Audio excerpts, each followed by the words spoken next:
আসসালামু আলাইকুম আমার প্রিয় আপু ভাইয়ারা, আপনারা সবাই কেমন আছেন? আলহামদুলিল্লাহ আমরাও ভালো আছি। এই তো আমাদের ফাতিহাকে দেখতেও দাদুরা চলে আসে। আসলে আমার বোনের শাশুড়ি আর ও চাচি শাশুড়িরা আসে ফাতিহাকে দেখার জন্য। আর ওই দিন কিন্তু আমাদের গ্যাস ছিল না, গত পরশুদিন পুরো গ্যাস নোয়াখালীতেই ছিল না। তখন যে অবস্থা হয়েছিল আমাদের, ওনারা না বলে চলে আসে ফাতিহাকে দেখার জন্য। আর এই তো তখন আমরা কিন্তু হুট করে আমাদের সিলিন্ডার থাকায় কিছু জিনিস আয়োজন করতে পারি। আসলে আমাদের ফাতিহাটা অনেক অসুস্থ, অনেক দিন হয়েছে, তার জ্বরটা ভালো হইতেছে না। আর জ্বরের যে ইনফেকশনটা ওটা তার চোখও চলে যায়।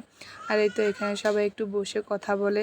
তারপরে এই তো এখন আমি কিন্তু চাটা দিয়ে দিই, আর চাটা নিয়ে যায় আমার আম্মু। আর সবাই কিন্তু আমাদের ফাতিহাটার জন্য একটু দোয়া করবেন, ও যেন তাড়াতাড়ি সুস্থ হয় আর ওর দুষ্টুমিটা যেন আপনাদের সাথে শেয়ার করতে পারি। তাই এই তো এখন ওনারা চলে যাবে বলতেছে, আর আমরা বলতেছি যে আর একটু থাকেন, কিন্তু সন্ধ্যা হয়ে যায়, তাই ওনারা এই তো চলে যাচ্ছে।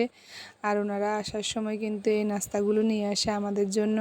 এখানে কিন্তু ফল ছিল, 2 রকমের ফল, মালটা, তারপর ওটাতে ছিল আপেল, তারপরে মিষ্টি, দই, এগুলো নিয়ে আসে।